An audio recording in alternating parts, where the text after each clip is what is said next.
Welcome to Open Minds Radio with Alejandro Rojas. Open Minds Radio is your UFO news authority, presenting evidence and the latest news regarding the UFO phenomenon. Here's your host, Alejandro Rojas. Hello and welcome to Open Minds Radio. It is wonderful to be here with you all again today. We have a great show today. Our guest is Dr.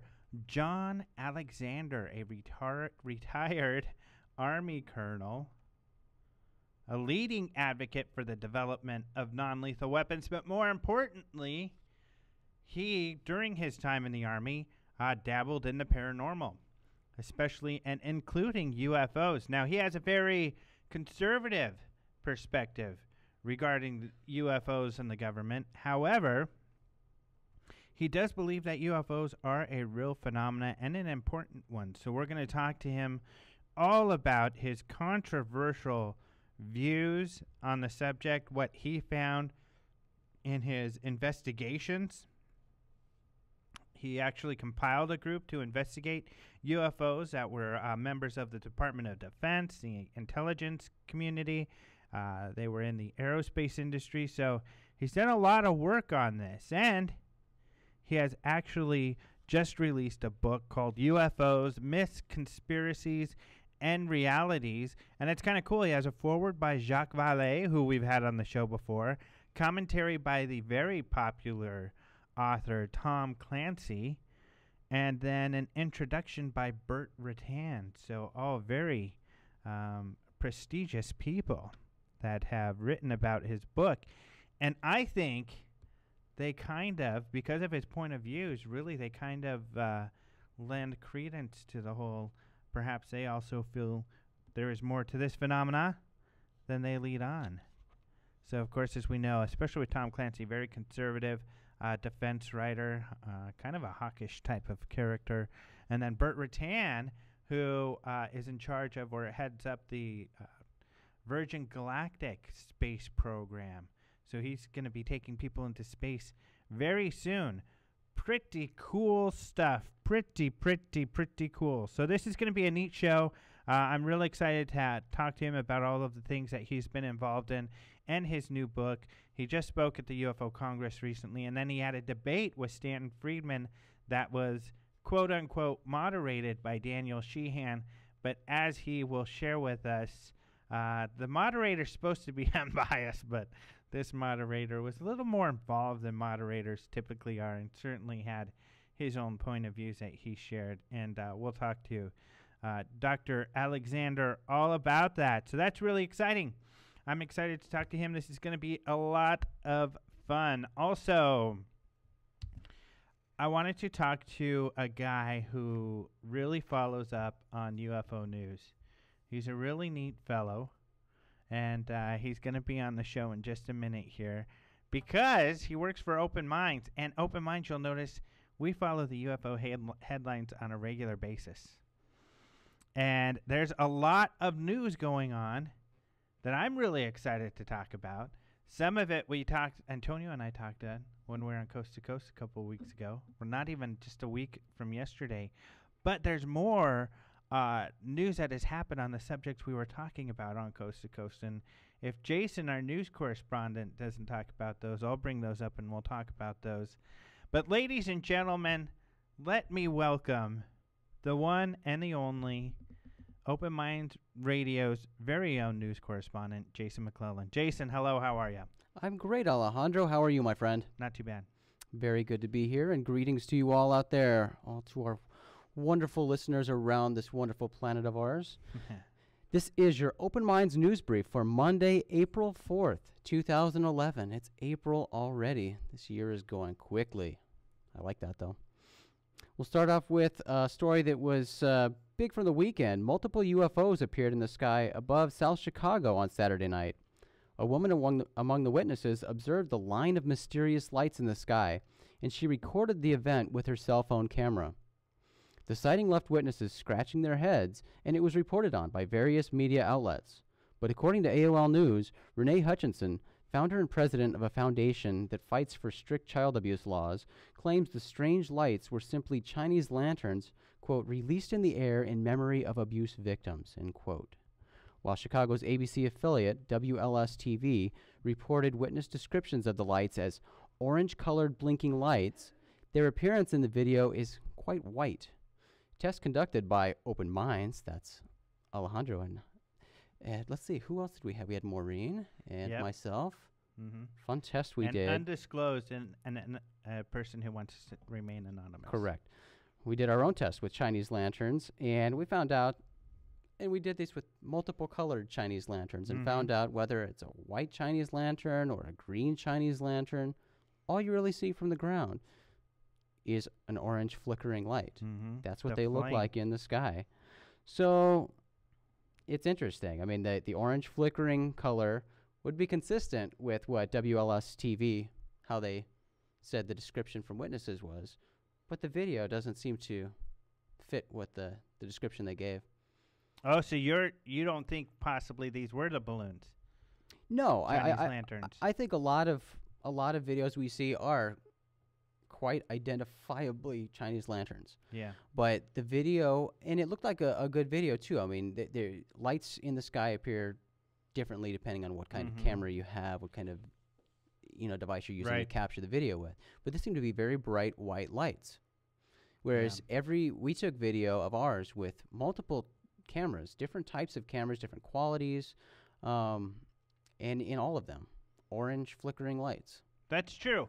Now, it could be a problem with the camera, though, something with the white balance or something like that. It could certainly be that. Because I didn't look at the video closely. Honestly, by the time I had looked at this story, they had already talked about the balloons and, how that had happened at the same time.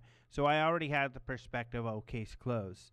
Honestly, when I looked at them, and the characteristics were similar, at least in the very little that I saw, to the lantern. So I just didn't watch much or pay much attention. So I'll have to take a closer look. The video is interesting to watch. It most likely was some sort of balloon, some illuminated balloon or lantern, sky lantern. But the characteristics, with the color, struck me as odd. Yeah. Right, in the video. And I know what you're saying because the lights did not look colored. Right. In fact, the video didn't look like it had color. That could also be true. That could also be true and could explain it. But again, just because somebody comes forward and says, I was releasing lanterns at that time, there wasn't enough information in the story to seal the deal for me, because we've seen that in the past, especially a lot of the sightings in Florida, where someone will come forward and say, we were releasing balloons at a party, but that party was many miles away and didn't necessarily happen at the same time or time that the lanterns would have been in the sky. As we saw, those things don't stay in the air that long. And from our experience, I mean, I live on the far east side of the little town of Maricopa.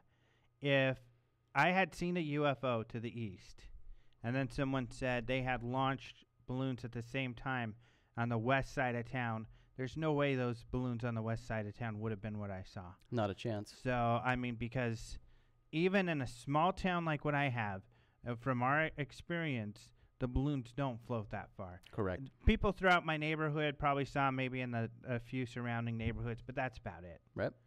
They don't go that high or that far. And like we pointed out before, there are various types of balloons, various types of lanterns. So it's certainly possible. But from our experience, from what we've seen personally, not the case. Yep. So it was an interesting video. You should watch it again. Yeah. I will. The Daily Mail recently quoted NASA Inspector General Paul Martin as stating that NASA is, quote, vulnerable to computer incidents that could have a severe and catastrophic effect on agency assets, operation, and personnel, end quote. Martin went on to specifically identify the vulnerable targets. 6 computer servers associated with IT assets that control spacecraft and contain critical data. It has vulnerabilities that would allow remote attackers to take control of or render them unavailable. It's kind of weird that this guy would do his analysis but then release a public statement saying, here's where our problems are. Yeah. Open door, come get us. Yeah. Kind of scary. But these IT security issues aren't anything new for NASA, as multiple hackers have successfully penetrated the agency's network in the past. Brit and Gary McKinnon successfully hacked into several NASA and U.S. military computers during 2001 and 2002 in search of information relating to UFOs. McKinnon's work has been called the biggest military computer hack of all time, and he is currently fighting extradition to the U.S. The network penetrations by McKinnon and other hackers seem to have not been important enough to NASA to merit improved network security. Yeah. Well, I'm sure if you were brave and or dumb enough, I don't know which would be most appropriate, to try to hack into NASA's computer network, it wouldn't be that difficult if you were persistent like McKinnon was. He wasn't doing anything that sophisticated, and he was able to get in. Right. And it's probably the case today, which is unfortunate and a little concerning, but and which is probably true of some military computers. But unfortunately, you know, even though it might be very simple to do, I certainly would not advise anybody to do it. Oh, no. Because you can be like Gary and be facing the rest of your life in prison. Poor guy's been fighting for 10 years now, pretty much. But it is odd, because I know we've discussed this as having been brought up in the media relating to the McKinnon case, about how Gary's hacks brought to light all of these flaws with their security, NASA specifically. So they supposedly were taking measures to improve their security 10 years ago, but apparently those measures weren't enough. Yeah. Or they just didn't bother. Yeah, it's surprising. I talked to our IT guy here, and he talked about how back when Gary McKinnon was doing his hacking, security was not as big of an issue, and it was much more lax. And especially for the government, I know it's very difficult. For instance, my parents worked for the National Park Service. They had to have so many logins and everything to get into their computers. Everything was monitored. They couldn't look at certain websites and things like that. And it's extremely restrictive, more so than in the public sector, you know, where I was working, which we still had security. But so I was surprised, you know, it would be so easy. But I think what happens when you're so constrictive, then you'll have a group of employees who are going to look for ways to get around that. And so they probably have some computers that are totally unrestricted because they don't want to go through the hassle of everyday stuff, and then it makes it easier and blah, blah. And then here and there. And then you have people you contract with who aren't adhering to the standards of security, and here you have it, people. Well, they need to get their act together. Yeah, they better. It's almost like they don't care, though. I don't know. Before people start accessing their satellites and dropping them on helpless civilians. Danger. Yeah. I don't want a satellite falling on my head. Here's an update from a story we talked about last week about mysterious lights that were in the sky above Lafayette, Colorado. These lights were captured on video by one witness. The UFO video gained widespread attention and continues to receive attention from some media outlets around the world. Some, however, believe the strange lights were nothing more than road flares attached to balloons. Life Science's Bad Science columnist Benjamin Radford published an article last week presenting the road flare theory to explain the Colorado lights. In his article, Radford bases his theory on comments made by Leroy Vandervet, the witness who videotaped the lights. Vandervet said the lights moved silently through the sky. From this, Radford concluded that, quote, the lights were likely floating, not moving under their own power, end quote. This led him to his suggestion of road flares tied to balloons.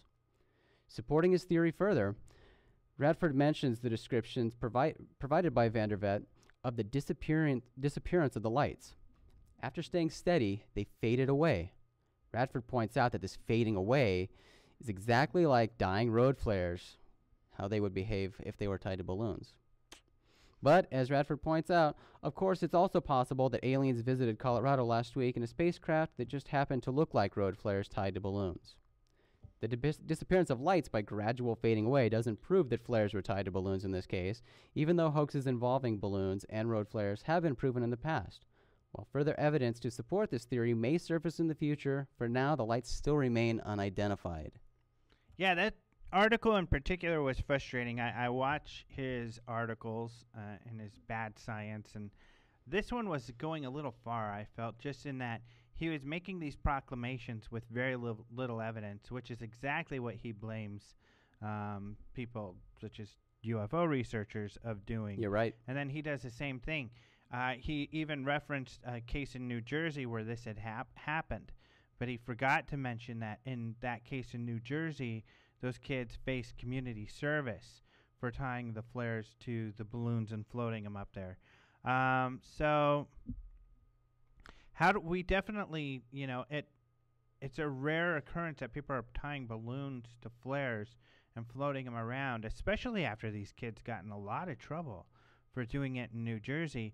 It's possible somebody could do that, and his argument that that's more possible than them being extraterrestrial.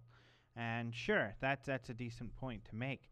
But he really jumped to that conclusion, and not only that, then a bunch of other news sources went out and said they were flares. Right. And declare this as if it was fact, when we don't know that at all.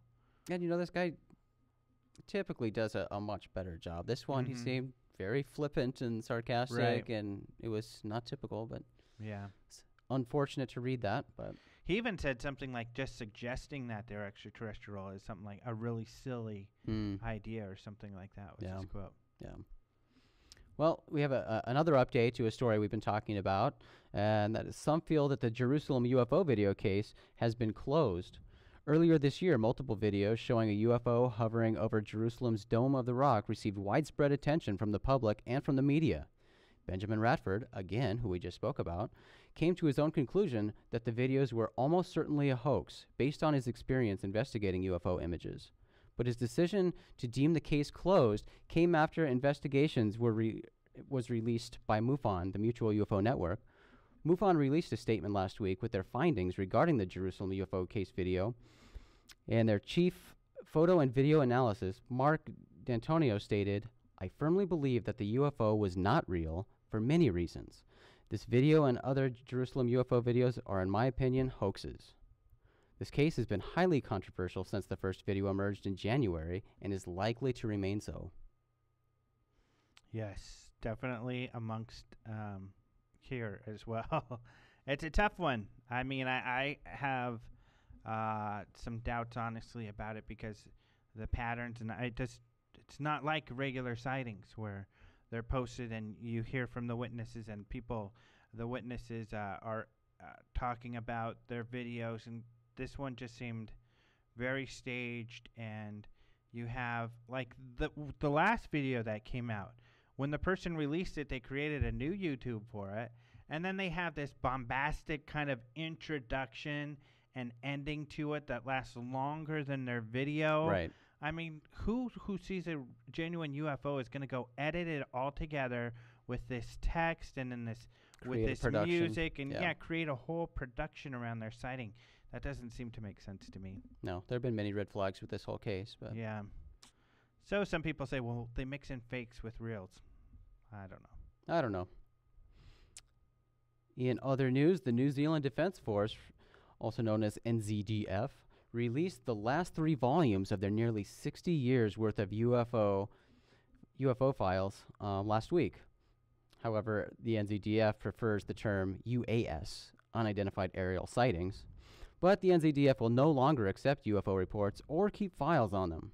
According to TV3 in New Zealand, the NZDF released a statement last week stating, quote, "The NZDF does not have any role or expertise in the respect of UAS, nor does it devote any resources to record or investigate them, and it has no evidence to substantiate the existence of these alleged phenomena," end quote.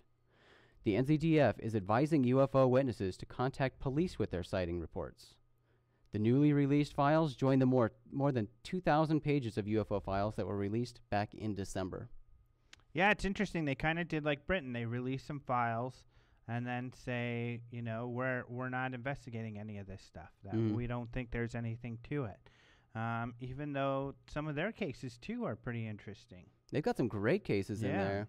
And as we pointed out when they initially released the files in December, it's fascinating to read through some of their correspondence to see how courteous they were to absolutely everybody Right. who sent them information, sent them questions. They would write back these very pleasant letters or pleasant emails saying, thank you so much for your information. Mm-hmm. They were very nice about the whole thing. Yeah. Very professional. They've been very courteous. It's unfortunate they didn't take them a little more serious, although maybe they do behind the scenes. We'll ask our guest about this later on. Absolutely. And it seemed kind of strange that they came out with a statement saying, we're done. We don't have any information. We don't know anything. Yeah. Just sort of leave us alone. Leave us alone. Yeah. Which doesn't seem like, just like when we talked about the British, it doesn't seem responsible that they would not want to hear about strange things flying around in their skies. Right. Because that discourages someone who might see, a foreign, an object that's made from foreign technology coming to check them out. Alejandro, I've got some entertainment news for you. Great. Singer Katy Perry believes in extraterrestrial life. The pop singer just debuted the video for her song E.T., the most recent #1 single off her latest record. When discussing the video with MTV News, Perry stated, quote, "It's very difficult for me to look up in the sky in the middle of the night and not think that our planet is one of," and here's where she quotes you, I think, Alejandro, "one of a bajillion." She used bajillion, and that made me think of you. Mm-hmm. Her interest in outer space is so great that she and her husband, Russell Brand, have purchased tickets for a Virgin Galactic spaceflight. Yep. So they're on their way to space. Yeah, that's very cool. Yeah. But what she fails to realize is that it's actually a trillion bajillion. So she's almost there. Which would just blow her mind that it's actually a trillion. But some people say a trillion, zillion, gajillion, bajillion. That's a lot, man.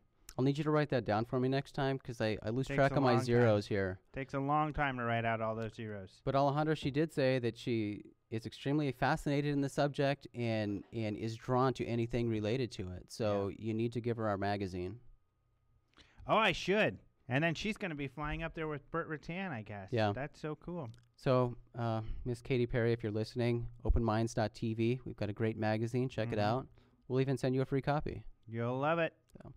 Also in entertainment news, Sigourney Weaver believes in extraterrestrials. The actress, who is famous for her role as Ellen Ripley in the Alien movie franchise, recently told a German magazine, quote, "We are not alone in the universe. I think there's a department in our government which is exclusively dedicated to quashing reports about aliens, and that's so unfair. It would be nice if we weren't just able to read about it in the tabloids." That's kind of cool. Yeah. It's one of the things that results from all of these movies, which is great because then the actors or actresses, in this case she was in Paul, so they asked her, well, do you believe in aliens? And obviously she had this response. Earlier, Battle of L.A., the lead guy was asked on Jay Leno, you seen a UFO? He says yes. The next guest comes out, Christy Brinkley. She says, I saw a UFO too. And then we have the Sammy Hagar thing. We got Katy Perry. Yep, we're going to see a lot of it, Alejandro. I mean, we've pointed out before the explosion of these Hollywood movies about the topic we have. Now we've got huge pop stars singing about it, and you're exactly right. They go on these TV shows, do their press circuits, and the topic comes out, the questions, and you get more and more people because right now it's popular, and you've got everybody else doing it, so they're not afraid to go on a show and say, oh, yeah, I believe in aliens. It's great they feel more comfortable doing it because then the public, of course, is going to feel more comfortable. That's absolutely right. Which is great. Yep. Because then people who didn't even believe it's like in high school when the star said something and you're like, nuh-uh, you were saying you didn't believe that last week. And now you change your mind just because Katy Perry, well, I think she's probably right. I didn't think about it. No, you're right. It does open people up a lot. Yep. So I'm excited, man. Yeah. Well, Alejandro, that is it for the news for today, my friend. Be sure to check out these stories and more at openminds.tv, your source for UFO-related news. I am your Open Minds correspondent, Jason McClellan, and you've been briefed. Back to you, Dr. Alejandro. Thank you, Jason, but I'm not a doctor. Yes, you are. No, I'm not. You're an honorary doctor. Dr. Detroit. No, I'm not an honor. I wish I... Well, actually, you're right. Coast to Coast at one time said I'd be an honorary coast-to-coast doctor. That's why I call you Dr. Alejandro. I forgot about that. That's sweet. You're welcome. Yep. Thanks, buddy. Yep. So thank you, Jason, for the news. Other news around Open Minds. We have posted some pretty cool stories lately. In fact, one of them that we posted earlier this week was about dish-shaped UFOs sighting over Krakow, Poland. There's a really cool website that is doing UFO research. The website is called Infra, kind of like infrared, infra.org.pl. It's a Polish site that's keeping track of UFO sightings, and they had some cool ones on March 8th and March 9th. Each day, they had 2 sightings near Krakow, and the object in all 4 of these separate sightings, which mostly had multiple, usually had 2 or 3 people witnessing these objects, they were large, metallic, disc-shaped objects. So very cool. Of course, the common type of thing that people say or see. The most popular type of UFO seen, which is just so very interesting. In fact, in one case, the gentleman thought that he was essentially driving with his kids. One of his kids, he saw this thing while he was driving. It was going to come over the car, so he stopped and he took a look and he watched this thing as it flew over. It was 50 feet in diameter, and he says it was only maybe 100 to 150 feet off of the ground. And like in Mars Attacks or something, you know, this thing was slowly rotating around its axis as it spun. Other people saw similar type of things. Someone later in the day, just a couple hours later, this thing had red lights all along its rim. Another one said that she had noticed some lights and she thought it was possibly a helicopter, but she noticed that it wasn't. It was a ring of white lights. There was someone else who saw a ring of lights, and her comment was interesting because she thought the middle of this thing was really dark, darker than night, she said, although she could see a couple lights inside of that thing. So we have this story up with some of the drawings that the people had seen. Also, some of these people thought that some of these sightings were near Belize Airport in Krakow. Hopefully I'm saying that right. And that's why at first they thought they were planes. And the investigators note that these people are used to seeing planes coming out of that airport. So they're savvy UFO or sky watchers. So they know what planes look like, and they know when something is not a plane.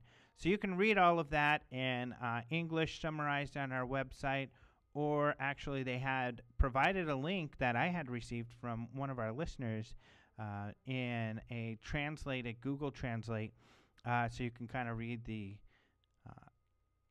more not so translated English on there.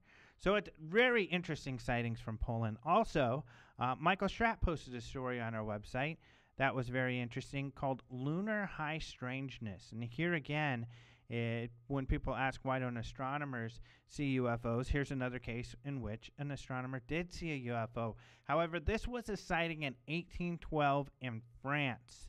Francois Arago. If I had Antonio, he could help me. Well, Maureen speaks some French. Francois Arago. Anyways, he was a famous astronomer. He saw, when he was looking at the moon, some 7 disc-shaped objects flying around the moon. So a very interesting sighting from way back when. Back in 1877, there was others who had, I believe they saw a configuration of lights in a crater. And then the curator for the Darling Observatory in Duluth, Minnesota, also had a sighting in, something like 1954, where he thought he saw a black line, so some kind of large black kind of rod flying across or moving across the surface of the moon.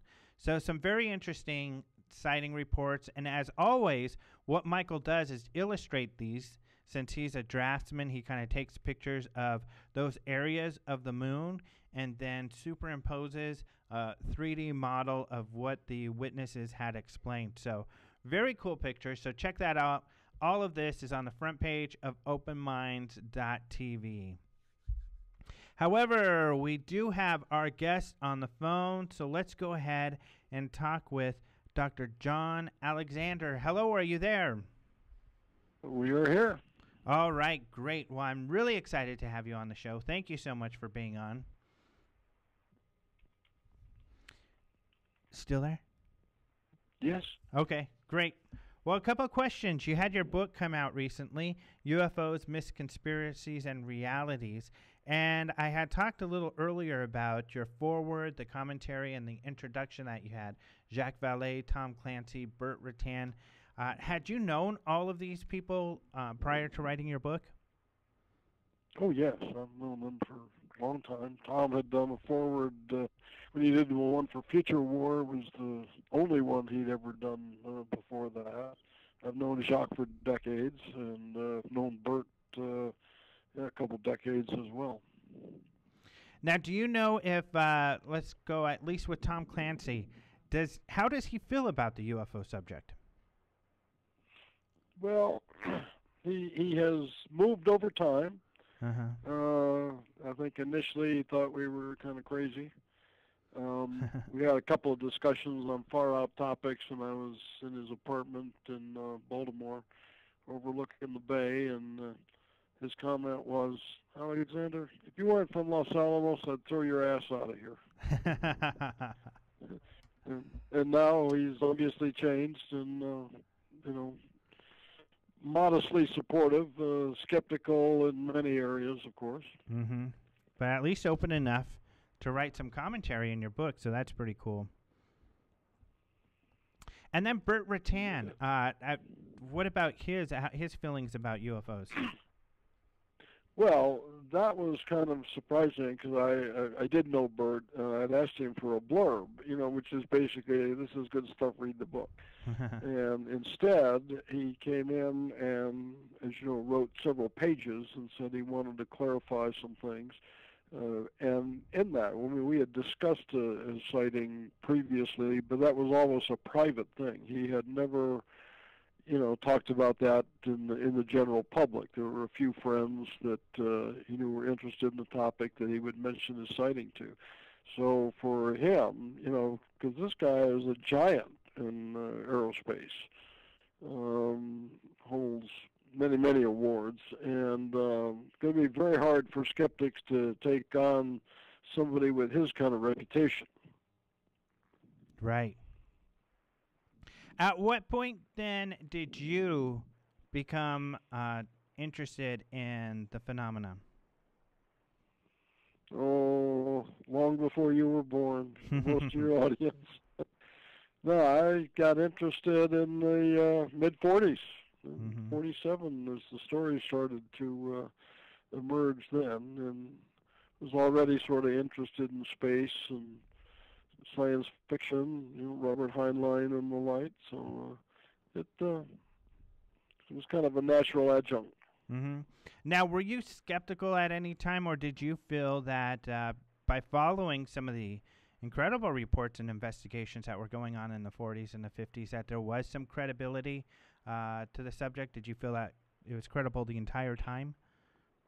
Well, I think I am a skeptic. And I think most of the stuff we hear in the UFO community is patent nonsense. And unfortunately, crazy sells. So the crazier the story, the more play it's getting. But there remains a hard core of cases that just defy explanation. And my argument has been, very simple and laid out in the book. A, phenomena are real, at least some of them are. B, whatever it is, it's terribly complex. There's not going to be a simple answer.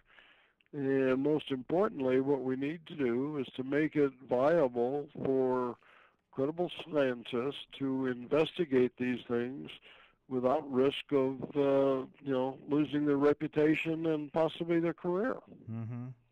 I definitely want to get more into that. I think you have some great insights in how people can move forward to help the field move forward in the conventional arenas. But I wanted to also ask, when you were interested in watching the whole thing, what were some of the early cases that really fascinated you? Well, I mean, the first ones, I mean, this goes back to Ken Arnold, of course, and those sorts of things. I'd say Roswell, but actually Roswell did not break for many years after that. I mean, right. Initially.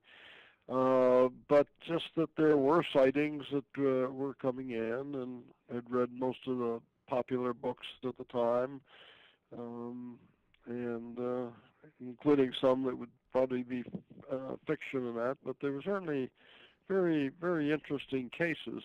It really, I don't think, was until much later that I got into it and started sorting out, okay, what looks like is hard, stands up to, scrutiny, and how much of this are we just, relying on people talking about what happened and what they saw.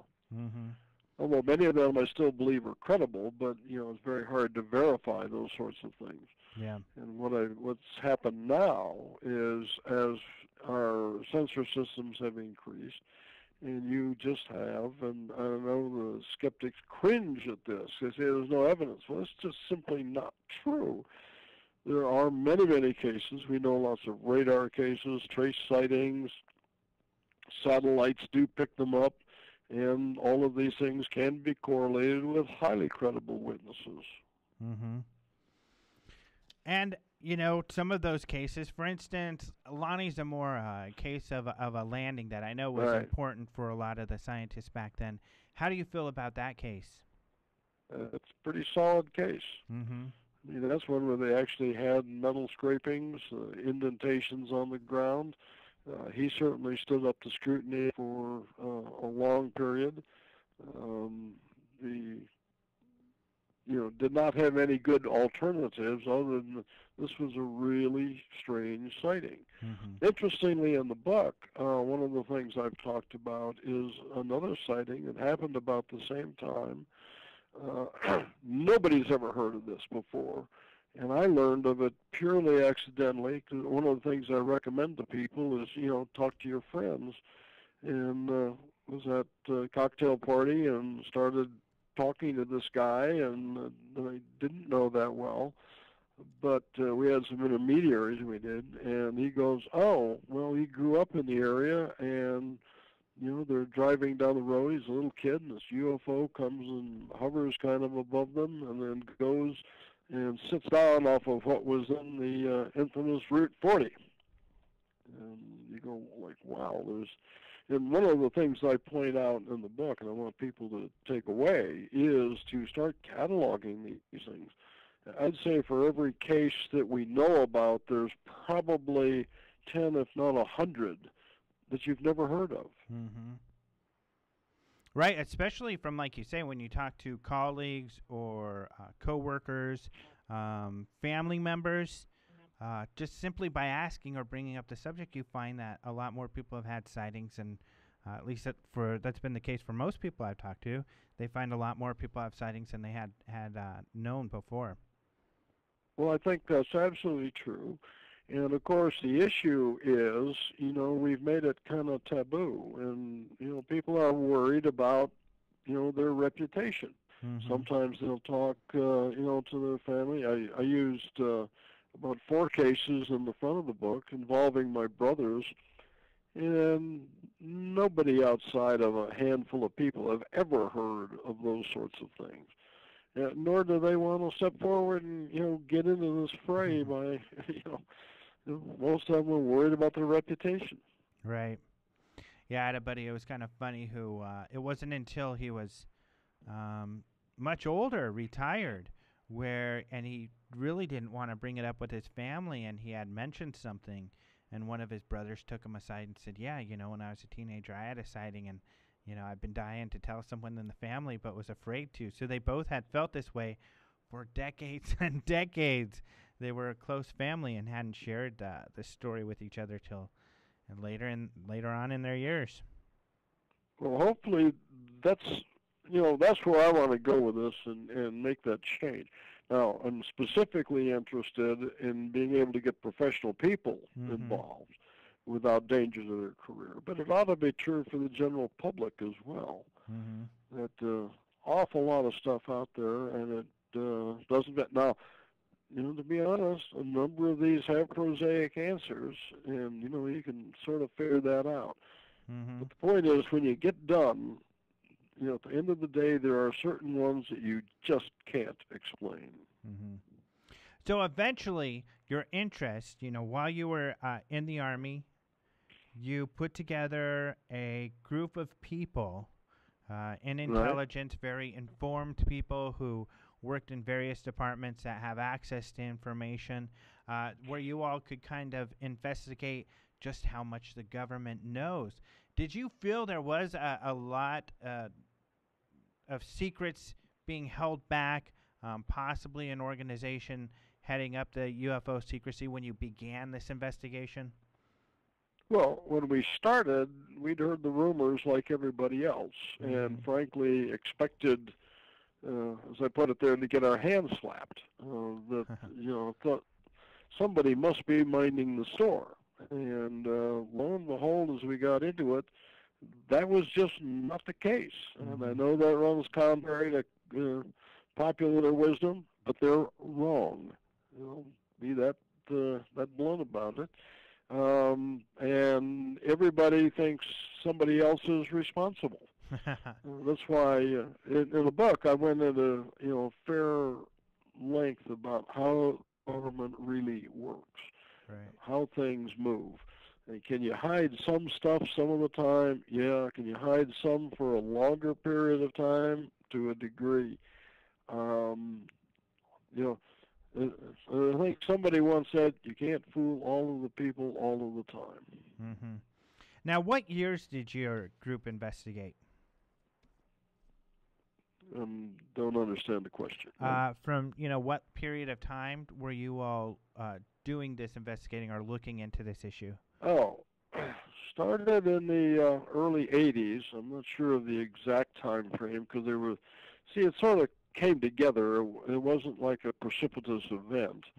The first meeting was, but it started with a lot of informal discussions with people from various places. And then it was kind of like, gee, maybe we ought to try this and see what happens. And, we might get dinged, and that's why we were very careful about how we went about it initially, because we did all have the very special clearances, and as we got around, what we found is everybody basically knew the rumors, and when it got down to first-hand evidence is when it pretty much petered out. It went down a lot of rabbit holes. Right. And about when did that happen? When did you finally feel, how long after you began your investigations, that you had reached a fairly solid conclusion? Well, certainly, let's see, by the mid-'80s, within 2 or 3 years. Now, you understand, I had a day job. Okay? Right.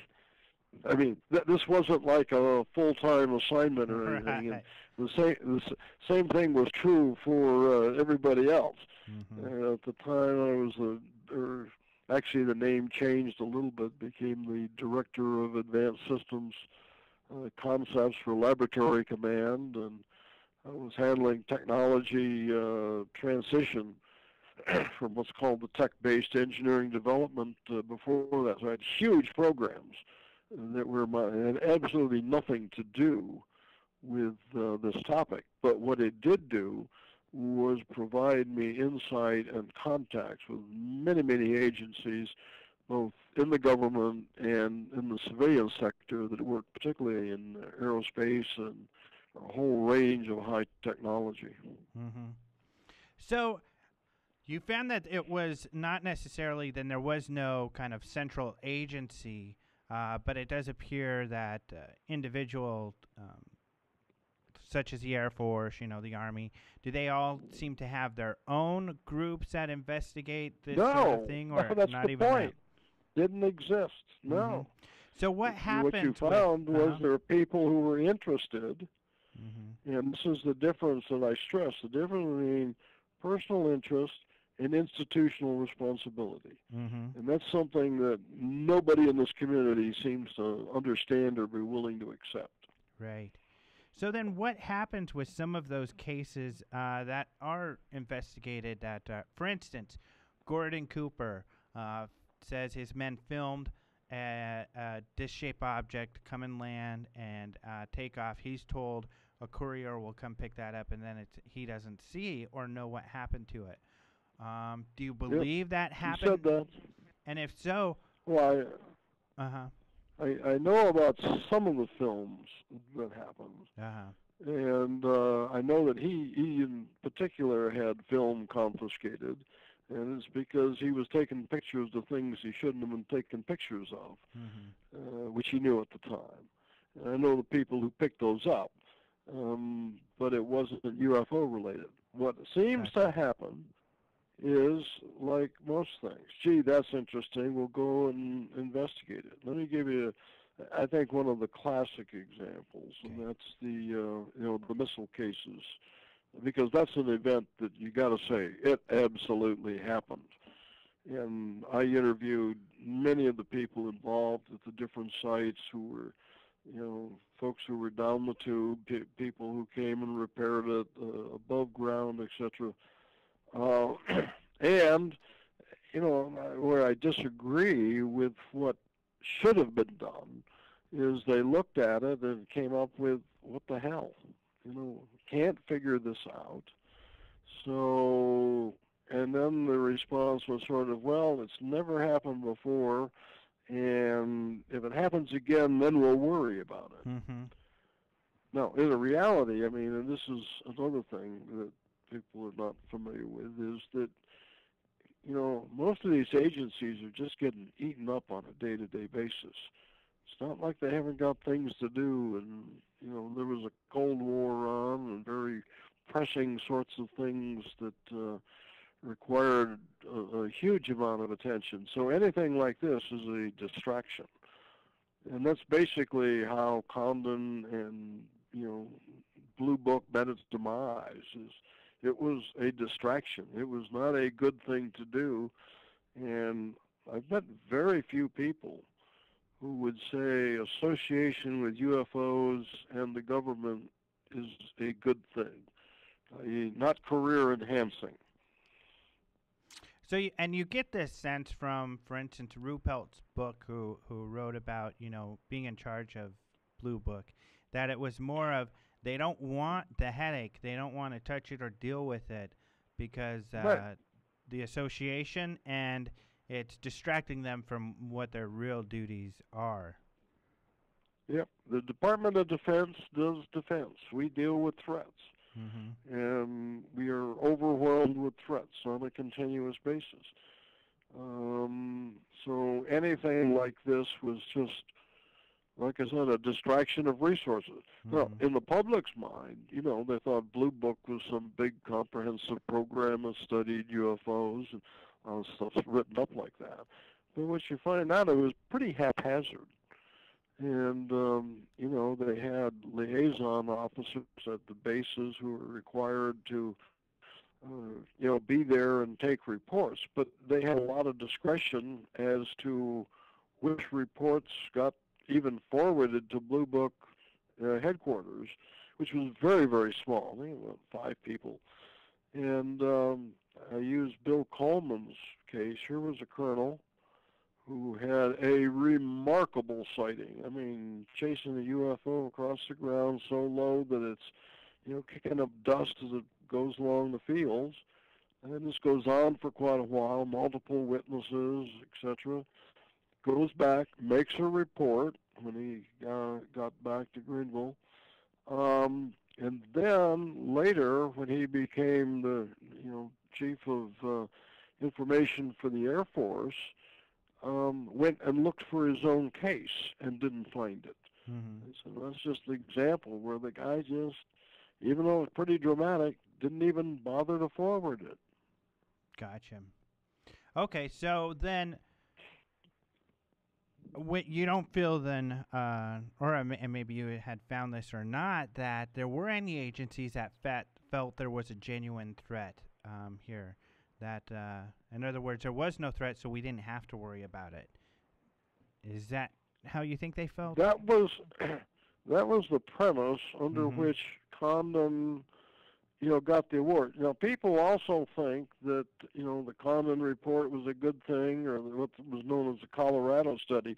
Reality is they tried to get several institutions to, undertake the study, and they just refused. Right. They didn't even want to touch it for fear of this contamination, just by, guilt by association. And finally, the University of Colorado agreed to take it on. I don't think there's any doubt from the get-go, and certainly with Condon himself, it was, get this out of our hair. Mm-hmm. Just make it go away, and, if it's not a threat, it doesn't belong to us, and God bless whoever happens to pick it up. Mm-hmm. So earlier you referred to Maelstrom, or you were referring, I'm sorry, to nuclear cases such as Maelstrom, where nuclear missiles were affected when UFOs were nearby. And then another example of that, or another possible example of that, would be Bentwaters, where there were American soldiers who saw UFOs and interacted with devices and things like that. Please. Okay, yeah, let's get into that. They're very unhappy. They're airmen. Airmen, right. Airmen they don't want to be called airmen soldiers. Don't like to be called soldiers. Gotcha. The airmen out there, right. They probably feel that. No, I think Bentwaters is one of the best cases that has come along. Mm-hmm. And again, when the skeptics get involved, what they do is they point to misinformation about a tiny piece of one incident. And the reality is that went on for, quite a while. And in fact, at your conference, Chuck Halt, who was the deputy base commander there, said, they've now found cases that went back to 75 and 77, which predated this 1980 case. And in talking to somebody who was there, they're saying they've had sightings as recently as this winter. Right. Even though there's nobody at the base. Yeah. So if that's the case, do you think then the military was wrong to decide that there is no threat here from the phenomenon? No, I think Condon was right. Mm-hmm. Weird things do not constitute a threat. Gotcha. Even if they're we disabling nuclear devices? I'm sorry? Even if they're disabling nuclear devices? Well, I mean, that's one that I certainly would have thought would have got more, attention. But the point was, it happened once. These were singular events. Did not have an answer. Mm-hmm. And the question is, how much resources are you going to commit to trying to find answers to things you're probably not going to find an answer to? Right. And again, you're back to what's eating you up day to day. Mm-hmm. So the secret vaults, all the secrets are actually under the rug as they're being swept under the rug, as opposed to any files in some government lockup. Well, I think the incompetence and whatnot accounts for far more. This is one of my big points, is that in general, the same public thinks the government's basically incompetent. That's why we say checks in the mail, although the post office actually does a pretty good job. But the point is that, the government can't get anything right except for UFOs, when they get everything perfectly. And you go, that just doesn't make sense. Mm-hmm. So what people should be amazed by is not necessarily this big secrecy, but that what they're probably underestimating is the incompetence and by some of these investigators. Lack of interest. Mm-hmm. You probably saw my slide. I had one there on Obama's things to do list. And it started out, then he only had 2 wars. We've cracked that up to a 3rd one now. You got an economy that's in shambles, trying to get public health care through. You had a housing market that was collapsing, et cetera, et cetera. And then you go down the list, and I got to, I don't know, made up some number like 1,387,616 worry about UFOs. Right. Which and the brings, point is, right. It ain't biting them. Mm-hmm. And far worse, from a political perspective, this is a totally toxic subject. Mm-hmm. So anybody who thinks a politician is going to voluntarily come forward and put his name on it, just got to be, drinking their own bathwater there or something. What about interest? Look at what... Interest. Do you believe any of the presidents weren't interested, and if so, let's say Clinton? Oh, we know they are. What they would have been told by who? This is one of my points. And one of the issues that's amazing to me, and particularly since the conference, is this whole notion of disclosure seems to be morphing. Mm-hmm. It used to be we want, the truth about UFOs disclosed. And as you saw on my slides where I said, well, disclosure happened on 4 April 1952. Harry Truman, the president. Why didn't the White House get involved? They did. They came out and said, real thing, and they're not from Earth. By the way, I went and I checked the headlines for 5 April of that year, and you know what it was? Had to do with spy trials in Czechoslovakia, where they were taking on the Catholic clergy as being spies for the U.S. UFOs just didn't even make the list even then. Mm-hmm. But you had Reagan saw them, Carter saw them, Clinton's interested, other presidents, Gorbachev came out and said, hey, this is real. And my point was, how many times do you have to be told that it's real before you believe, hey, maybe they told us it's real. Right. Now, what's morphing is it's not full disclosure, whatever that is. Full disclosure seems to mean you got to believe whatever I do and agree with everything, otherwise you're part of the cover-up. And, of course, I come down as not really much to cover up. Yeah. Well, I agree in that. I mean, especially you would think the White House, the politicians, they would be the last people to really have any real information, if there is any out there. Well, I'll tell you what I have found, because, and a guy I would like to talk to is John Podesta, because he said, I wish we could get the information out. I'd like to know what information he thinks is not released. Because if he's seen some files or something, I'd sure like to know about it. Mm-hmm. Now, one of the things I mentioned in the book is, before a number of these files were released, and there were classified, some were secret in that, and I could see both the classified versions and the what was in the public domain. And quite frankly, what the public doesn't know, 98% of the information was already available. Mm-hmm. And that it, the little bit on what we call sources and methods that, hadn't been released. So most of it was already there. What I have also found, even at the highest levels, sitting with senators and other places you would, and you listen to them talk about the topic, and they are right at, they must be cleared for rumor, because they've certainly heard many of the same rumors that everybody else has. Mm-hmm. But when you start pinning them down, say, where does that come from? Well, everybody knows. This is, yeah, that's true. Yeah. What about the Goldwater? On the internet. Yeah. Goldwater and his, the LeMay comment he talks often about him asking to see more of the secret rooms, and LeMay telling him, hey, don't ask about that, got upset with him. Well, there were things called blue rooms. Mm-hmm. And UFOs were not part of it. See, that's the problem with secrecy. And one of the things might surprise, in general, I come down against secrecy. And I have encouraged, and I do encourage for anybody who's out there, and I made the offer in UFOs, this conspiracy and reality. If you got any information, if you've been told to sit down and shut up, that this is a secret, talk to me, and I will help you get the information out.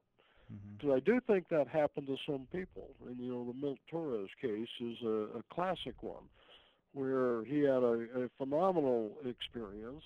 He was, what they did basically is said, as a young aviator, if you talk, we're going to take your wings away. And so he didn't.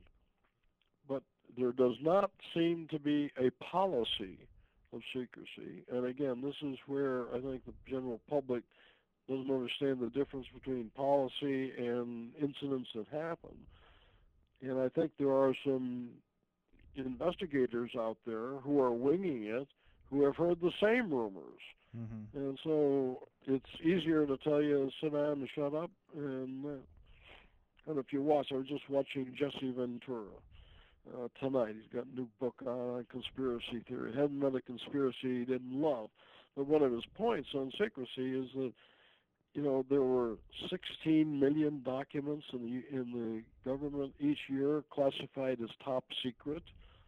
And he goes, what could possibly, be top secret? You have 16 million documents being created each year. So, yeah, the secrecy overclassification is a huge problem.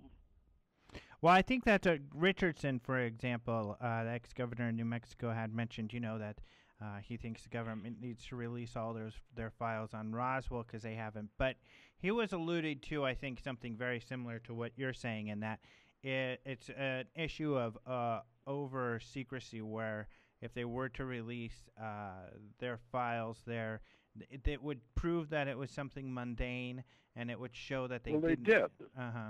And that happened eventually. Now, I will tell you, in my opinion, the Air Force handled that whole thing abysmally.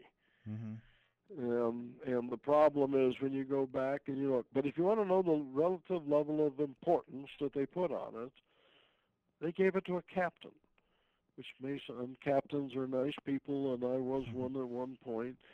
But this is, who's free that we can, give up for a long period of time to go write this thing and make it go away. This is not a high-level investigation, and you start reading the things, and they're totally inconsistent. Makes no sense, particularly the dummy issue about, that explains the body. Makes no sense whatsoever. But there were pieces of it. But again, it gets back to how important the Air Force think it was. Certainly wasn't a general or even a colonel that they assigned to run the investigation and get it out. The only thing Weaver did was he was the spokesman when it came out. And you feel that the reports they released were accurate? Pretty much. Well, no. I mean, parts of it were, and it probably was the device. And if you look up Richard Mueller on the internet, you can find a very convincing lecture, at least to me, that he gave about the project and what it was. It's under a physics lecture at UC Berkeley. It describes exactly, and I actually learned a lot from that, watching his whole lecture as to why they did and why certain things were done as early as World War II. And again, none of this related to UFOs at all. Now, some of the researchers would point to all of the witnesses that they've talked to, and how would you explain people claiming to have, even many of them ex-military, claiming to have been a part of a recovery that included bodies? Sure. Well, as you know, my background is Special Forces, which is Green Berets. The estimate right now is that for every real SF out there, there are 30 wannabes that are out making up the stories. And I think that makes a lot more sense than LGM and bodies being hidden away and all of that. And I look for it on the other end. I mean, in the book, one of the things I do is I say, okay, see, what I is rather than saying it's not true, I say, let's suppose it's real.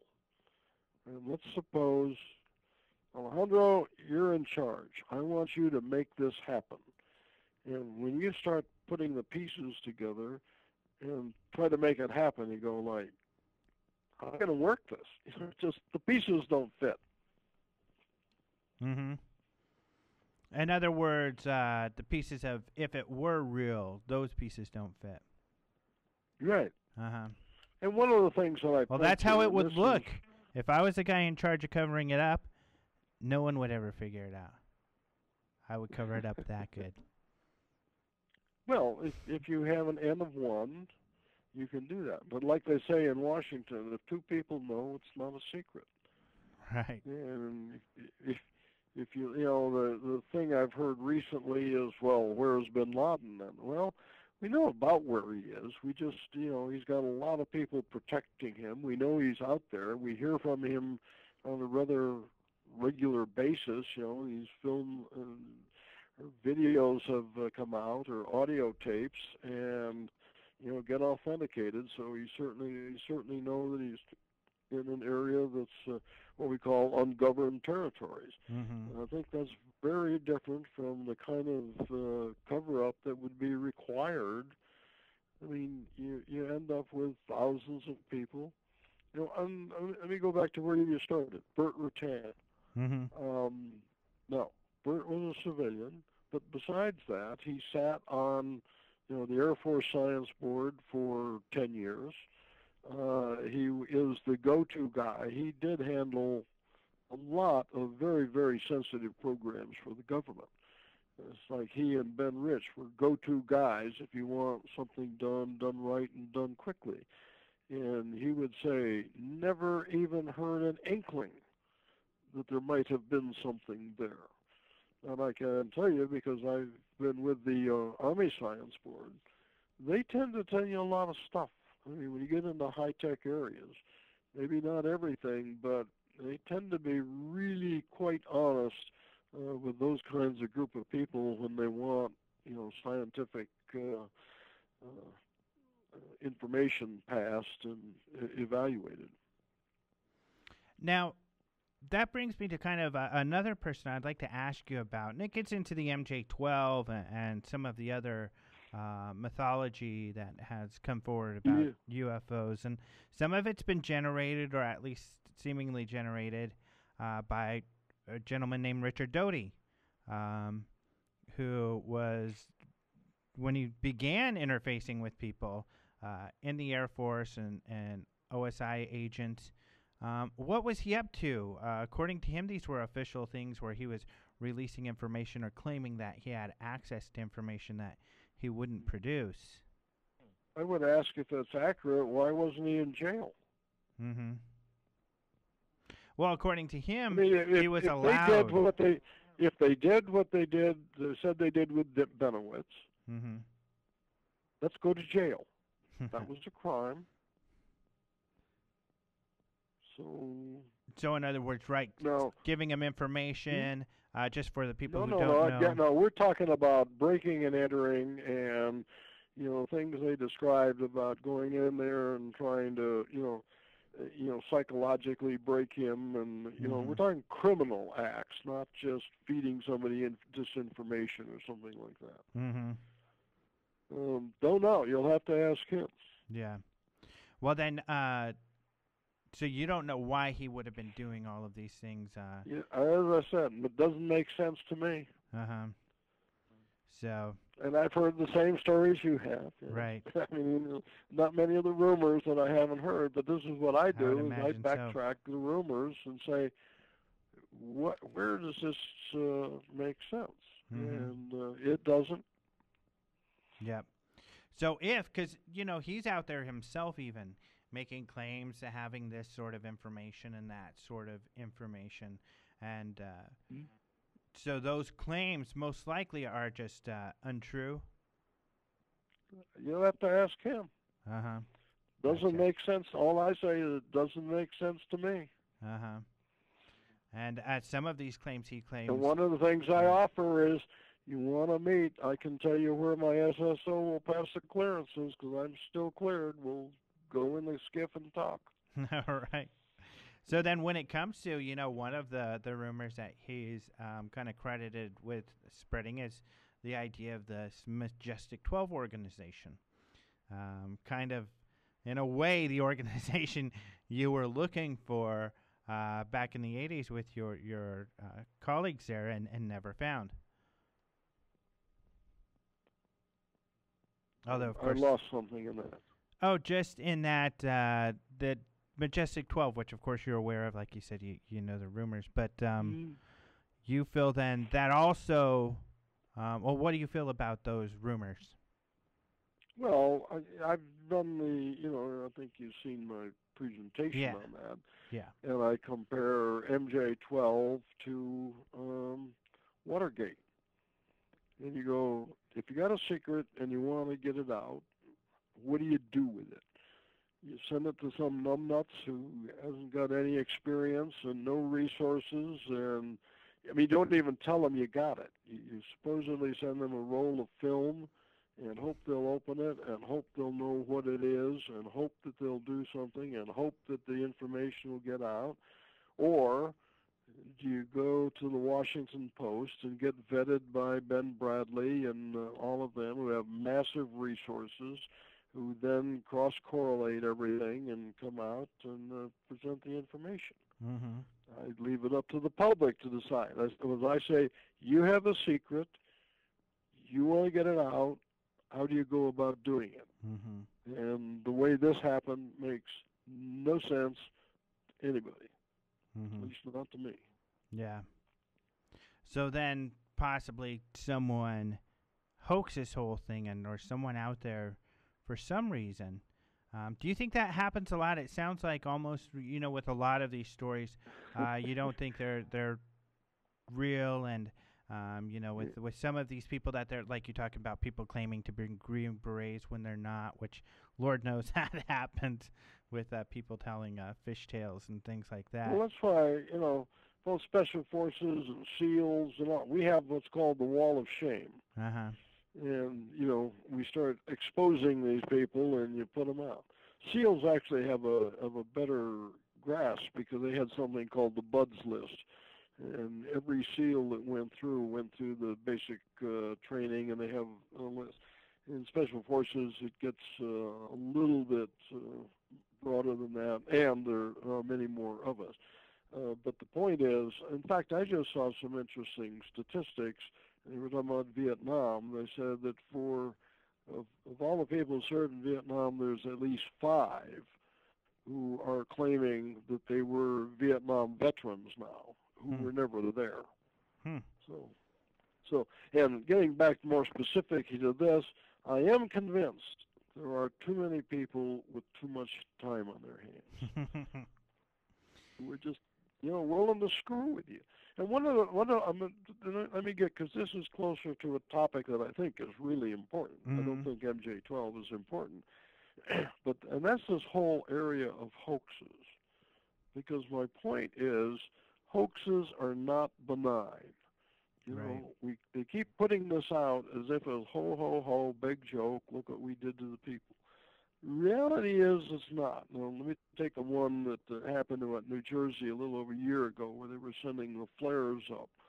And you go, first of all, it's really dangerous because, what goes up comes down. If the flares are still burning, you have a chance for fires.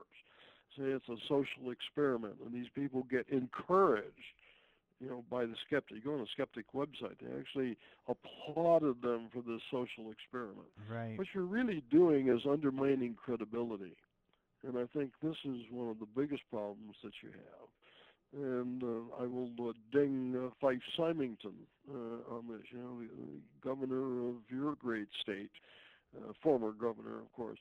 And while he later came out and said, oh, by the way, I actually saw this beast that they call, the Phoenix lice, he had personally done it, and yet he had gone to fairly extensive lengths to make a big joke out of it, absolutely knowing better. And I think those things, those kinds of actions are more detrimental than you can possibly believe, and particularly at a time where the credibility of the government across the board is at all-time, almost historic lows, and for good reason. They're pretty screwed up. Yeah. But there again, if they're so screwed up as we believe in this other, how is it that there's omniscient when it gets to UFOs? Mm-hmm. Yeah, I get your point with the kind of the irony or the paradox in that, okay, these guys are a bunch of idiots, but at the same time, they're able to do this incredible task of keeping this gigantic secret. So there's a duality there that is kind of incongruent and that doesn't match. At least. Antonio wanted me to ask you about Cash Landrum. He said that you had some involvement with the investigation of this case. Well, very minor, but yes, we did. Mm-hmm. What happened, Cash Landrum, absolutely real. It was 100% probability that happened. Just an excellent case, has been reviewed, I think embellished on, as we've gone along. And what happened was that because their helicopters were seen at the site, and when the government got sued, because these people did get irradiated and were seriously injured, 100% sure of that. And so it went to the Air Force initially to get sued, and they said, oops, the helicopters they saw were CH-47s, and we've identified those as belonging to the Army. So it went, and a friend of mine, George Saran, who was with the DAIG, Department of Army Inspector General, I'd been working there, and he knew that I was interested in unusual topics, and there were several of us that he called in. And he had actually done quite an excellent job going out. He took the case very seriously. And bottom line was that the helicopters weren't there. There was one helicopter that had been out that day. It had been from Fort Hood, had flown down and had landed at the time. When you put all the pieces together, I mean, you could do a whole segment just on this case. To put all the pieces together, this is a very significant case. And the helicopters couldn't have been there but for some other pretty good reasons. Mm-hmm. You couldn't fly that long. People don't know, but there were other sightings of the helicopters. And pretty soon you're into not only were they there, but how long were they flying, and then you're into refueling and, just a massive operation. And, of course, timing is totally suspect because, A, it was the same night as one of the incidents at Bentwaters, and B, anybody who was in the military knew that particularly during that period, but quite frequently, between Christmas and New Year's, you just didn't do big things. Usually we're on a 50% rule where 50, you were working half time and half the people were on leave and gone, and just not the time you'd be orchestrating those things. As far as the tests go, we got places to test unusual systems, and you don't do it, close to a major metropolitan area. Mm-hmm. To catch people up, and you can let me know if I'm accurate here in letting people know kind of the highlights of this case, is 1980, December 29, some witnesses in Texas. They drive up the road and see this, a diamond-shaped object with flames coming out of it. They get out of their car and look at it, but then it's extremely hot. Their car gets hot. Some plastic starts to melt in their car. So they get in and they leave, and then years later they suffer some terrible... No. Okay. Yeah, but that's much later. But what's important was that the injuries occurred almost immediately. Mm-hmm. And we know from the story, this was really an important issue that lends to the credibility of radiation exposure, is that one of the women got out, Corey, the little boy, got out, ran, looked, got scared, ran, and jumped back in the car. So his overall exposure was minimal. One of them got out and walked in front of the car. The other one stood opened the car door but stood behind it, so it was blocking. And the point was that the degree of radiation that they seem to be exposed to is directly proportional to the story that they told. I mean, so one got whole body radiation, one was protected, one just got the quick exposure and sent back. So very significant. And they reported seeing helicopters, and then what you're saying, probably going out to check out what the heck this thing was. But you're also saying because it was December 29, because some people suspect that maybe it was a black project being tested or something like that. But you wouldn't be testing something during that time of the year, is what you're saying. Well, you probably wouldn't do it then, unless it's, we did do some of that when we were getting ready to go into Iraq. I was at the National Lab. We actually built a system from scratch over Christmas, but that's because you were going to war. 1980, that was not happening. And my answer gets it's almost tougher, but it says helicopters probably weren't there. Oh, at all. And so the question, I think people saw helicopters. And there were other people later who saw the helicopters as well. But the helicopters weren't there. During the sighting. No, it wasn't. And one of the things George Saran had done was to go and check with Task Force 160, which was one of those black units out of Campbell, not known yet. Wasn't them. Checked everybody who had helicopters, even the Marines. But we found the Marine amphibious fleet was off of Florida at that time, so they weren't even close to the area. Gotcha. Accounted for every helicopter in the area, in the state of Texas, Fort Hood, etc.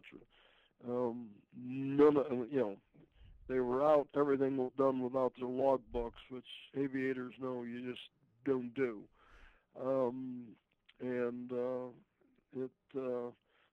You're then left with, what is it? I came up with two potential solutions. One is holographs, that whatever the widget was that was there and it was real could project, holographs. And the second one was that it has the ability to actually interact with your mind and make you think you saw helicopters. But both the pretty widget, far out options. Yeah. But it offers solutions other than military helicopters being there. Yeah. The widget you're referring to being the object that was seen. Yeah.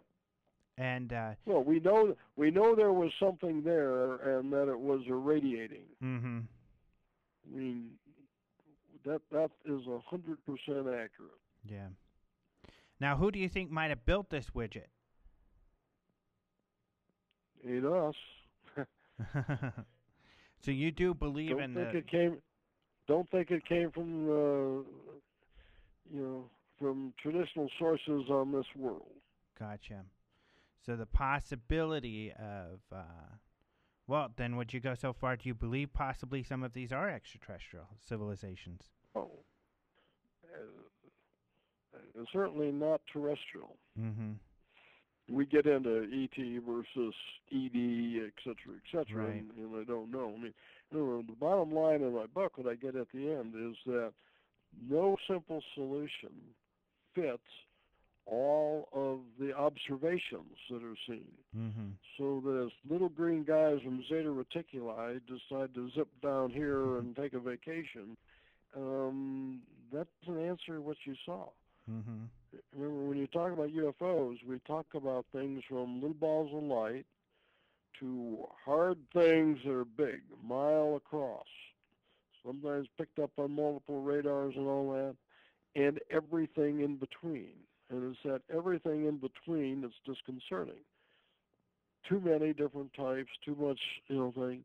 So the simple solution that, we're on the like the Hollywood star map, we're on the the vacation star map for the universe or something. You get problems there.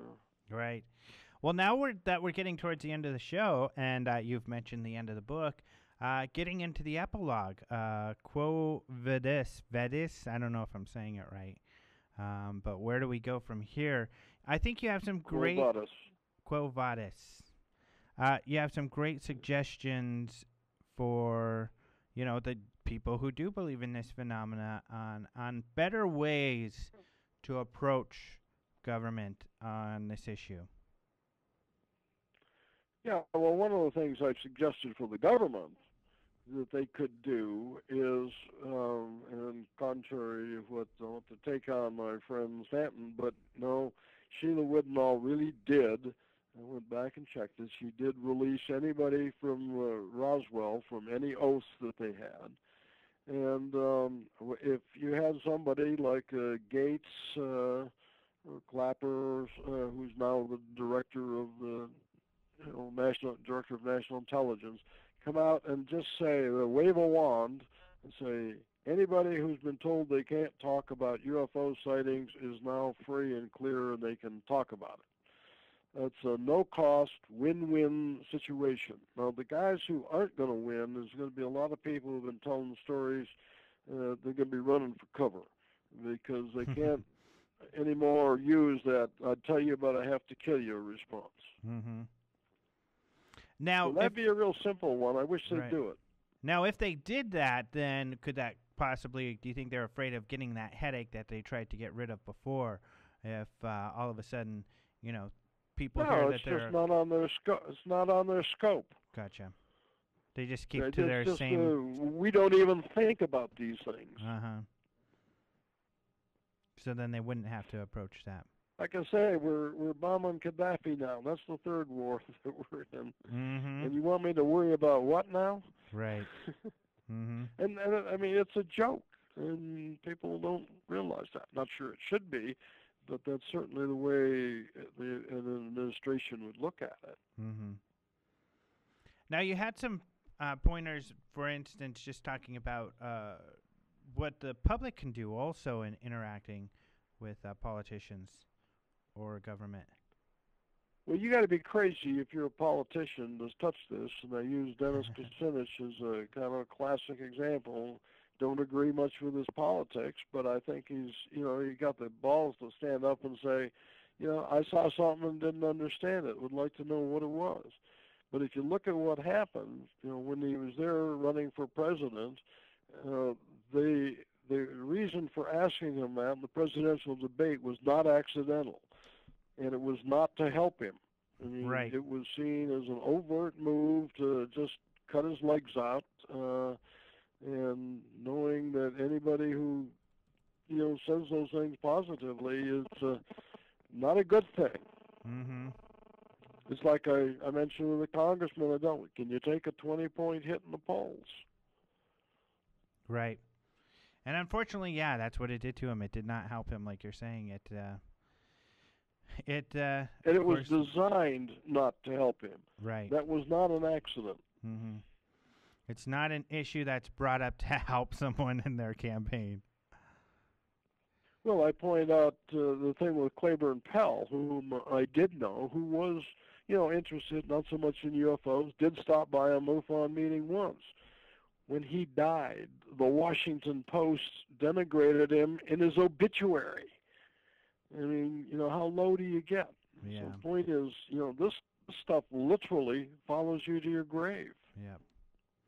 All right. Well, we are out of time. The book is UFOs, Myths, Conspiracies, and Realities. You can get it at Amazon, and also your website is johnbalexander.com. So that's where people can go and also buy the book and find out more about you, right? Can do that. All right, great. The website has more than you'd care to know. Yep, a lot of info. So I knew this would be a great interview. It definitely leaves someone thinking. A lot to think about. Thank you so much for joining us. Alejandro. Okay, thank you, Alejandro. All right, we are out of time. Thanks for listening to our show tonight. Next week, we're going to have Trolls and Terje Toftens. more names that I am probably pronouncing wrong, of New Paradigm Films. They did the movie The Day Before Disclosure, a documentary that won the People's Choice Award at the International UFO Congress. They're in Norway, so this is going to be great. Anyway, thank you for listening to Open Minds Radio. Don't forget to visit openminds.tv for more UFO news. Talk to you next week.